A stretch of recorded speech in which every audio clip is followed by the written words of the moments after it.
Welcome. Thank you, James. Thank you.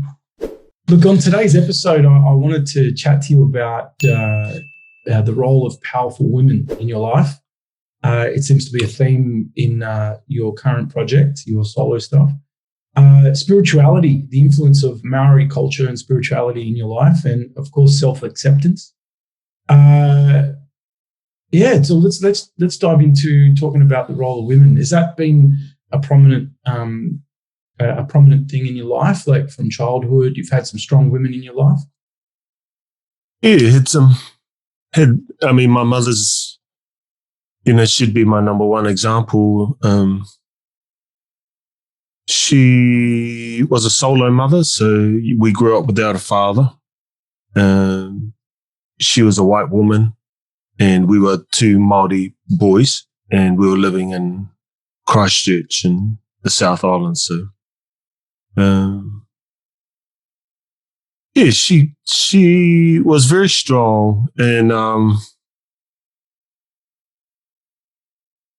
to a fault, really. She'd put everybody else before herself. That's a typical mother trait, and that never really disappeared. She's still like that. Yeah. And having conversations with her now, I still have to, remind her not to, to go too deep into other people's problems, because it really does affect her a lot more now that she's a bit older. She's my number one strong woman. My partner is a very strong lady, and if anything, this song was really just, there's a bit of realization there too. It's me coming to some kind of realization, appreciating, the things that were very close to me, my partner, the woman in my life, and a real simple idea that I felt like I could, explain a lot better now, being a wee bit older and a wee bit more, a bit older and a bit wiser. And this is kind of my story of how I've come to appreciate these things in my life. They've always been there. They're our basis for living, very fundamental stuff. Having a mother, a strong mother, who cares for you. But, and when you're growing up, especially me, and the music business and lots of traveling and lots of highs and lots of lows, you just tend to forget that stuff. So this is me, lockdown, being in a very settled place with my family, me appreciating those things, those really simple, fundamental things. So would you say that during this year, with the this time with lockdown, it gave you this opportunity to I mean, it's not like you never recognized it before, but that's right. Yeah. No, you're totally right. The lockdown was the perfect opportunity for me to finally sit down and to put it all into music. But I mean, I've been ever since I've had my family, had my two boys, and putting the family together. My oldest is 12 now, so it's something that you work on, those things, appreciating the people who support you in your life. It's when you're a young man, you just kind of like, when I was young, I was fairly independent, and moving to a place like Wellington from Christchurch, where I really didn't know anyone, and just learned to really, just get on by myself. So that was always my core, being self-sufficient and being a wee bit of a survivor. It started pretty basic in Wellington, and, this is 22 years ago. And really just came here to pursue music, and didn't have a plan at all, and knew maybe a handful of people. So that there was quite a long phase, then I had my first child, my son. And then from there, the relearning began from there, I guess, this kind of how to deal with that new responsibility, those new challenges, the lack of sleep, how to deal with the lack of sleep. It's what changes your body. Your whole physical makeup changes when you have babies. It's like you learn to just to function with little to no sleep in those first things. Anyway, yeah. Do you think you could cope now? Like even like if you were to have more kids now, do you think physically, mentally, you're prepared to do it again? I am prepared. I am prepared to not take on that challenge. That's what life has prepared me to do, to make that decision to not take on that challenge. So, and that's my decision. It's my decision. But yeah, I mean, we got a dog, and it was at the beginning of lockdown, and it was my condition was that the dog had to be small. It had to be no bigger than like that. Small problems. So, small dog, small problems. Small dog, small problems. We're good. Yeah. Awesome. So, the thing though with women in this No Flowers project, does it also reflect? You pointed out that it has to do with women in your life currently, but what about in previous women in your life as well, like women that have been significantly role models and powerful to you as well, that may not necessarily be in your life now, but even past relationships. Is that also like what this is about as well, and just in general? It's also writing the song. And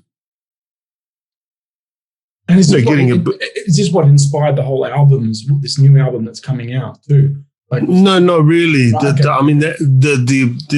The first words actually came from, when I'm making music, I'll just the music will usually come first, and then from there I'll search for words, and the way that I search for words usually will be, I'll find a visual, and in this case it was a photograph from a book called Wash Day at the Park, from a fairly iconic New Zealand photographer called Hans Westra.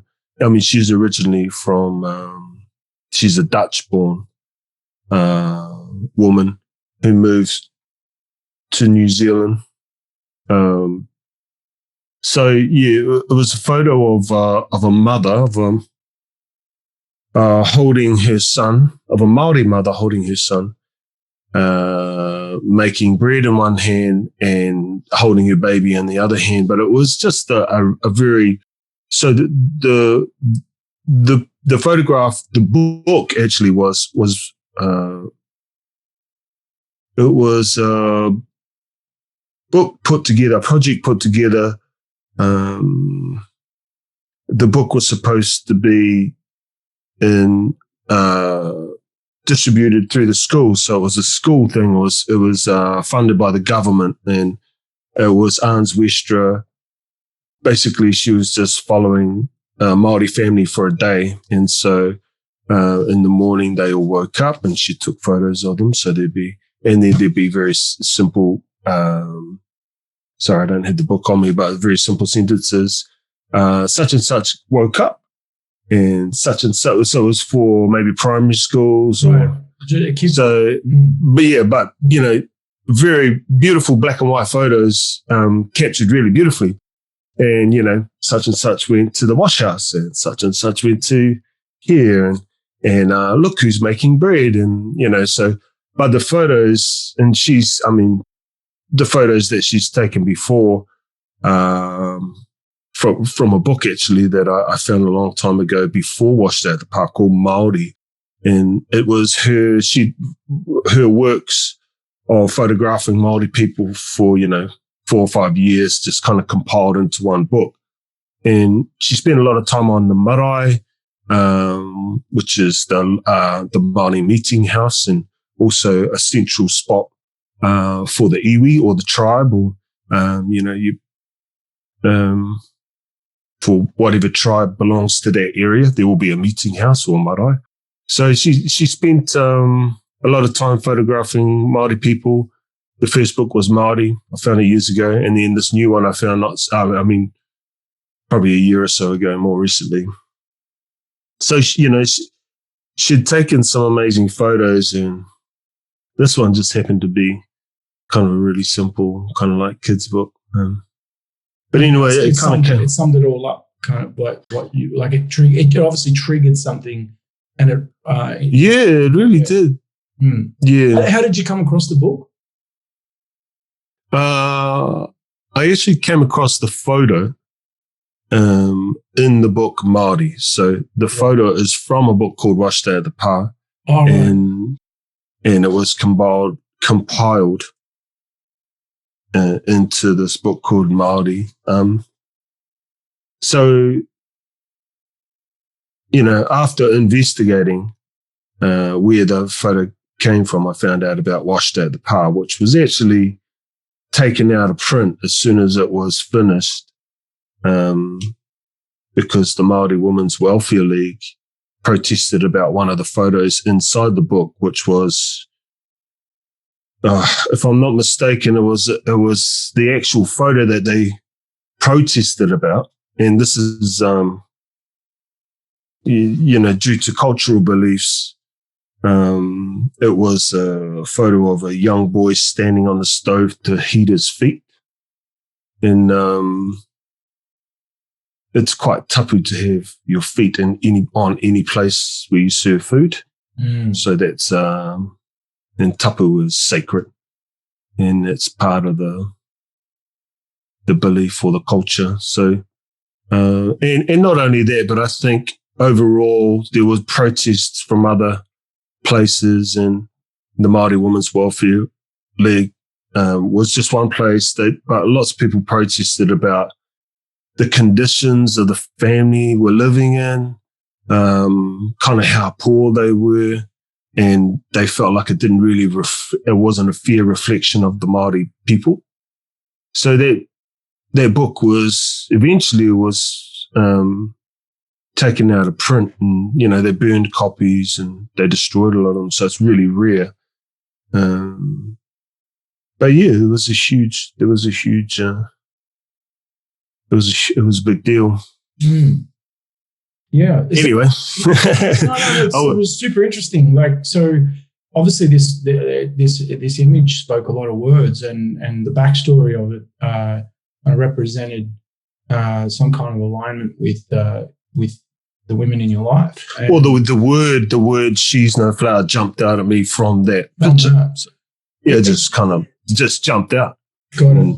Wow. And then from there it was I also tried to stay too true to the picture. So as I was writing the words, she's no angel, but you're welcome at her table. So that's a hard woman, or living in under hard circumstances, but will always make you feel welcome.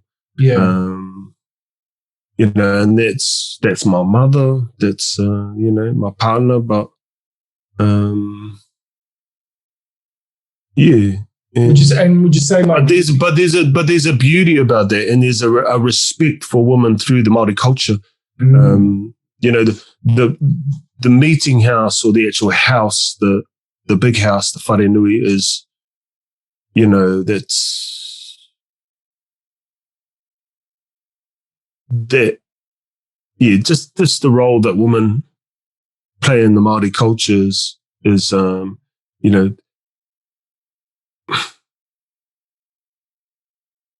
protectors and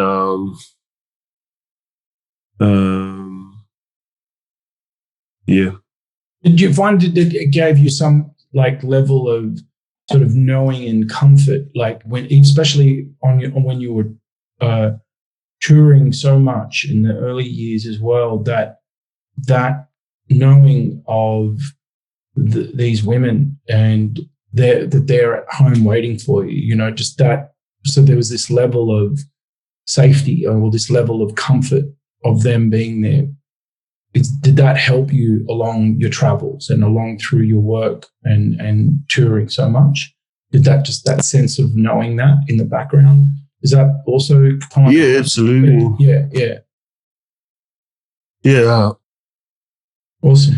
I mean, again, that's when you're on the road. I tend to be quite distant when I'm on the road. That's my fail-safe is just to go into self-preservation mode, so it won't be so much communication really. Right. So yeah, but my appreciation comes after, when I realize, you know, how much has been done when I get home. But really, when I'm on the road, it is.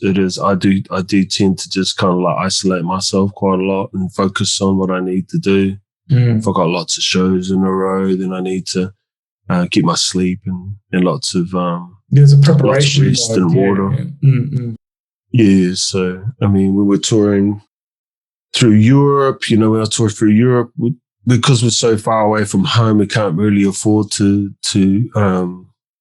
do anything but shows, really. So we're back to back most of the time. So we'll be away for no more than a month. You know, a month's quite hard out, but in that month we'll do, you know, 4 or 5 shows a week. So, you know, do a show in one country, jump on the bus, and then, you know, drive to the next, and then do another one, and then drive to another country after that. So yeah, just physically and mentally, I just keep it really basic and trying to get into a good routine physically, but also just mentally, I just tend to isolate myself. So, you know, that's where the strength of my partner at the moment, Michelle, is, you know, really, that's, you know, now looking back, and especially having time to reflect, not touring so much, you know, she's done a lot. I mean, you know, I wouldn't even think about it. I try not to think about family too much. That's the other thing when I'm on the road. Try not to think about it. Just get the job done. But you know, there's definitely lots of realization getting home afterwards. Yeah, and also just the shows themselves. You know, they're so just touring and performing is. I mean, I'm so thankful. I'm so lucky. You know, there's not many bands from this country that tour like we do through Europe. You know, we've been really blessed like that. And I mean, the shows are amazing, and our fans are amazing. They continue to grow and grow overseas in Europe and places like Germany, France, and the UK. It's really, really big shows now. So yeah, they can, you know, they can really, that's a huge buzz, huge highs, and then huge lows, you know, trying to just can't pull it all together for another show, but huge highs, huge lows. And, you know, I don't drink, and I keep it pretty, you know, just do water and get sleep and stuff like that. So, right. Yeah. So isolation and keeping focused is sort of like and rest is the kind of like the remedy to kind of keep you kind of grounded when you're touring. You know, so to keep the head straight and get the job done. Yeah.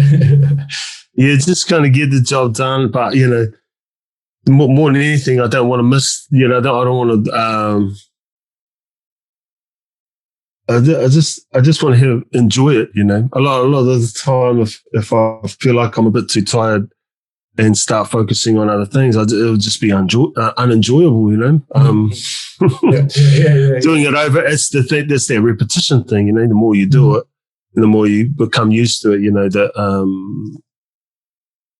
it's, I guess, the more the spark begins to fade, I guess. But you know, like anything with a good rest, and that goes also with writing music as well. You know, just having a good break from the song or the piece that you're writing, It's sometimes just the remedy. It's just what you needed. You just needed to get away, and you just needed to think about something else. And then, you know, words will appear, you know, things will just become a lot more easier. You were touching on a lot a moment ago about Maori culture, and with this book as well. The influence of Maori culture throughout your life and spirituality. Do you find that this is also part of your foundation, and that it's even when you're touring as well? Do you find yourself sort of slipping into that kind of avatar of you know, the Maori part of you kind of helps you deal with this as well, with the touring? And does that make sense? Yeah, no, totally. I mean, you know, when everything starts to mean something, I think that's an important part of my creative process, which is, you know, the way the Maori people talk and the way that they tell their stories. You know, everything means something. Everything's small. You know, there's and you know, how I write my lyrics is similar, I guess. You know, one kind of a couple of words or one or two words that are a bit misplaced, and then all of a sudden things start to fall apart, really. So I tend to take a long time on the last part of my process for writing, just to make sure that everything fits nicely, or that makes sense to me. But yeah, I just think that I don't know how to say it really. Yeah, just. Well, did you find? I wouldn't say superstitious, but I would definitely say, you know, there are. Everything has a meaning. Everything, you know, all our actions have a purpose, and the way that we talk to people, and the way that we, you know, there's a respect thing there and an honor thing there as well with me. And yeah, I think that's all. You know, that these are all things that I draw from my culture, from my Maori culture and my Maori heritage. Yeah. And that helps with the creative process as well, at the touring, and just even the day-to-day stuff, right? Like it's all kind of embedded in that. Excellent. Yeah. Yeah. So yeah, going back to the creative process, you were saying before how like these words just sort of jumped out of you. Is this sort of the same kind of process? Like usually when you're writing a track, and you said that the music comes first. When you are writing the lyrics to a track, what is the usual, or is it just something that like just comes out? It comes to you. How do you pull from the infinite universe? Yeah, I mean, the words just come in different ways. Like I said, that one, No Flowers, really did come from that picture, that you know, the visual, something quite visual that I can kind of like dive into and be kind of like taken over by, and then words will come naturally. But lots of the Freddy stuff will come from improvisation, and lots of the time I'll just sing something that won't mean anything, but you know, it's important. That's why it's always important to record whatever we do when we're improvising or practicing or rehearsing. And I mean, most of the time I remember the melodies anyway. And I have thoughts and stuff running around in my head from, you know, writing. I write every day. So, you know, there's usually something there. And then when I'm in the right environment, when we're making music and, you know, everything's flowing, you know, I'll just throw out a sentence that I had And usually it is just a small portion that sounds good over a certain piece of music. And then we extend it from there. And then we dive a little bit deeper into the idea and then push out into different areas and see how it goes. But yeah, so. With the lyrics? With the lyrics? With the lyrics. Right. Yeah. So it's a collective. Oh, no, it's just me. I'm the only one that writes it. But yeah, that was just me. You know, that's how I imagine it. We just, like I said, I have a sentence or something that's been running around in my head, and in the right environment, usually when we're jamming or making music, you know, I'll just throw it out there and yeah. Do you think there's get that? Sorry, go on. No, you're good. No, I was just going to say, do you think that like this is where I was getting at with the spirituality side of things? Like, do you find that there's something sort of bigger sort of coming through you when you're absolutely in that creative absolutely process? Yeah, absolutely. Yeah, and I mean, you know, I feel like sometimes I'm in the backseat. You know, when it's really going good, then it's definitely not me there. It's something else. Even from a performance point of view as well. Yeah, mostly from a performance point of view. And I feel really, and I think sometimes a lot of the reason why I feel so tired afterwards is because it's quite hard to explain to people that I wasn't performing, that it was, you know, it was just, driven by something else. It's hard to articulate, right? It's hard to tell people that kind of experience because it's, I guess it's almost like, not that it's taboo or anything, but well, it's less about, I mean, it's kind of more about getting out of the way of yourself. I feel like that's what it is, and then whatever's left is the stuff. Mm. It's the good stuff. Yeah. So you know you know, I don't take compliments well, you know, because of that. Because I feel like the process was actually just me not being me for a bit, you know, not just getting out of my own way, and then everything just kind of happened after that. Yeah. So yeah, I'm really useless at taking compliments. It's not good. It's like I don't know. What do I say to that? You're good. Yeah. Was I? I don't know. Was I good? I don't know. I had a good time. I really enjoyed it. It was lovely. Yeah. When do you think you sort of discovered that kind of relationship with yourself, like at a younger age, in the earlier part of your music journey as a performer? Did you just as soon as I started doing music, and I actually started doing music quite late, so maybe when I was 20, like 19, 20. And as soon as I had a few of those shows where things just happened, I mean, that was it, really. Yeah. Amazing. So tell me, you mentioned about trying hard not to fit in. You know, so I see that aligned with sort of self-acceptance. Oh, right. Tell me more about that. Like, how's that been part of your experiences as an artist and part of your development, and I guess an ethos or a belief system?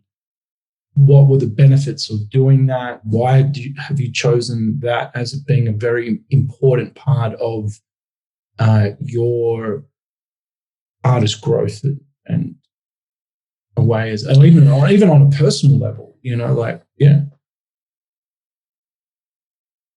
Yeah, I mean, it's more just about being true to yourself rather than not trying to fit in with everyone else. And a lot of the time when I was trying to fit in, it wouldn't feel so good. It wouldn't feel authentic. It wouldn't feel like me. So, you know, just being true to yourself and listening to your own voice and you know, the kind of music I enjoy listening to is original music. I don't enjoy listening to other people sing or play other people's music. So I think in order to be authentic and to have your to be strong as a solo artist, you know, the confidence comes from knowing who you are. I think that's how you develop your own music.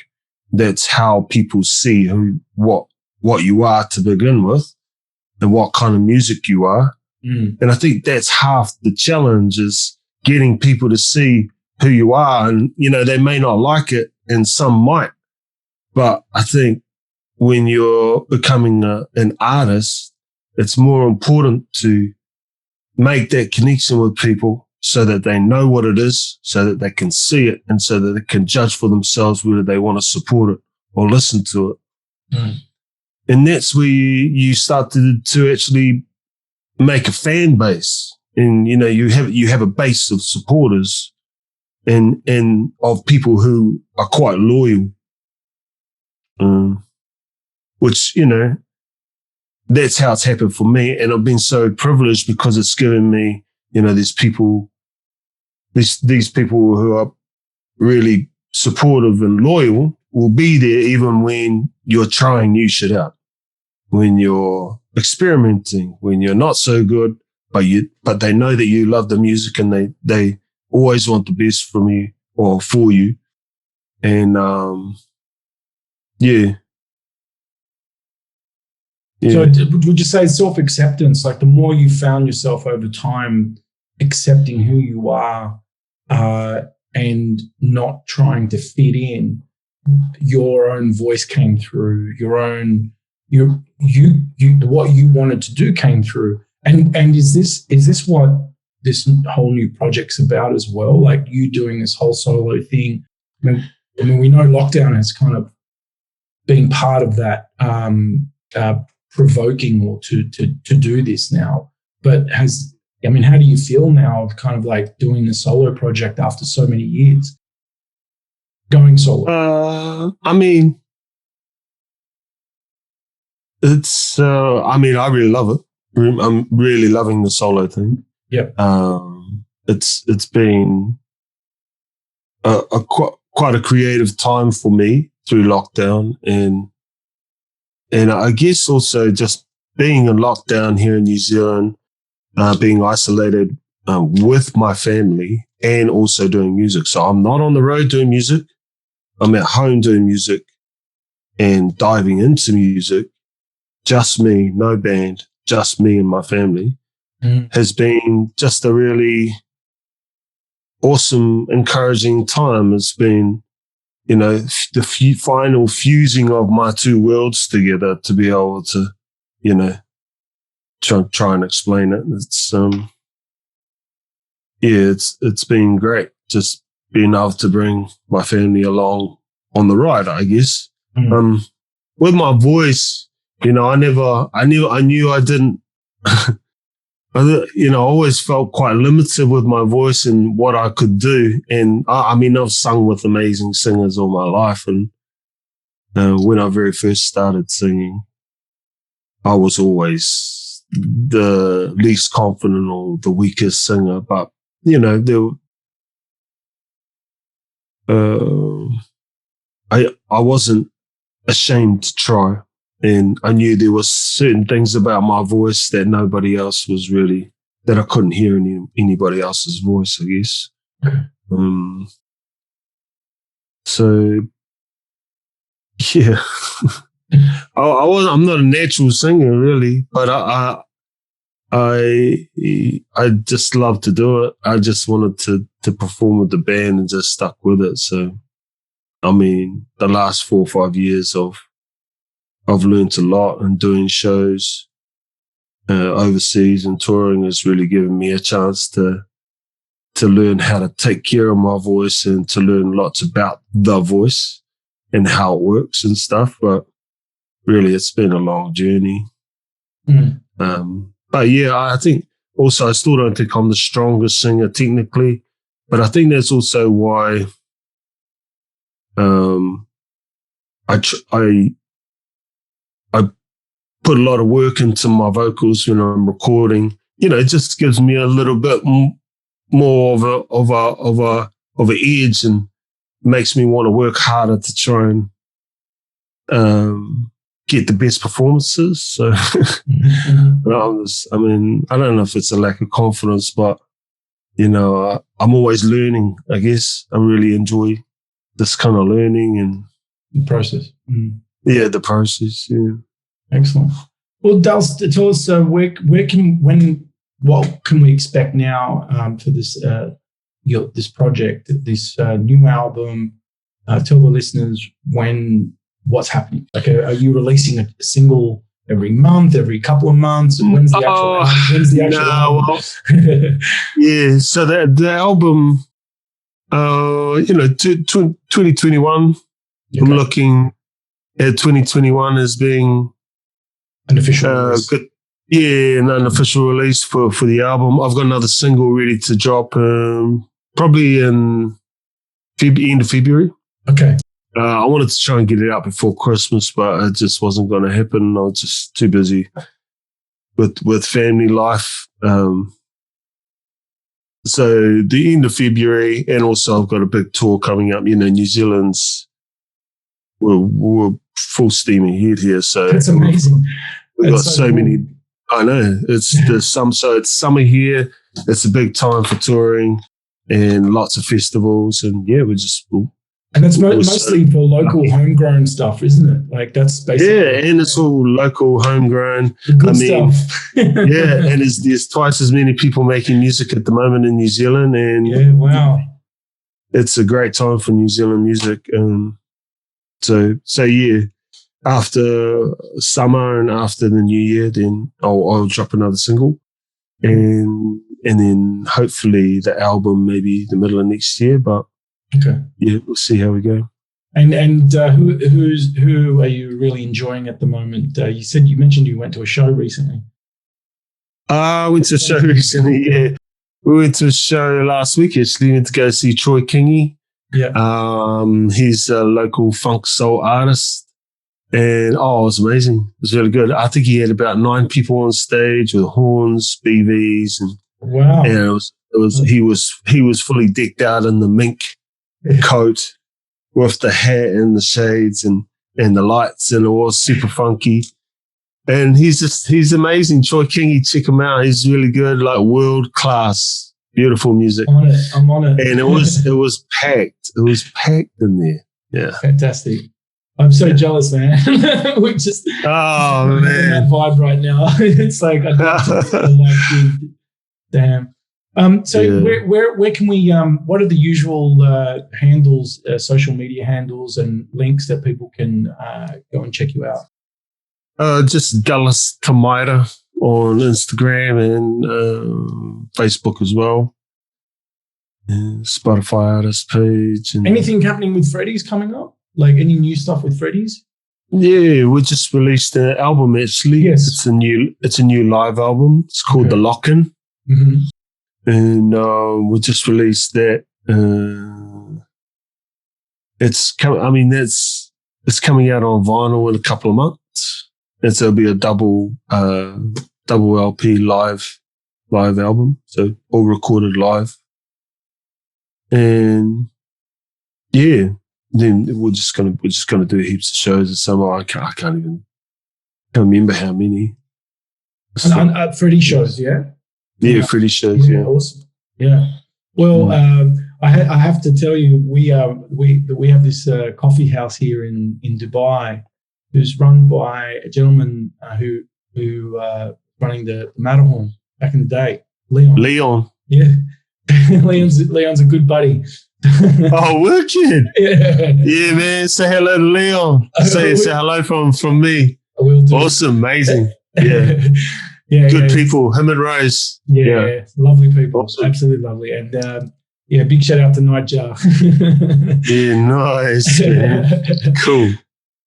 Yeah, it's just crazy the connection. And I've personally been wanting to have you guys come out here in Dubai. It just hasn't quite worked out, but hopefully when things start to move again, we can make it happen.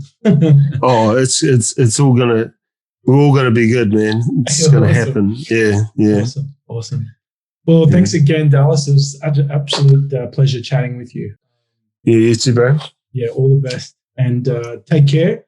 I'll, peace out. No worries, man. Thanks, James. Thanks, brother. Take care, mate. Take care, bro.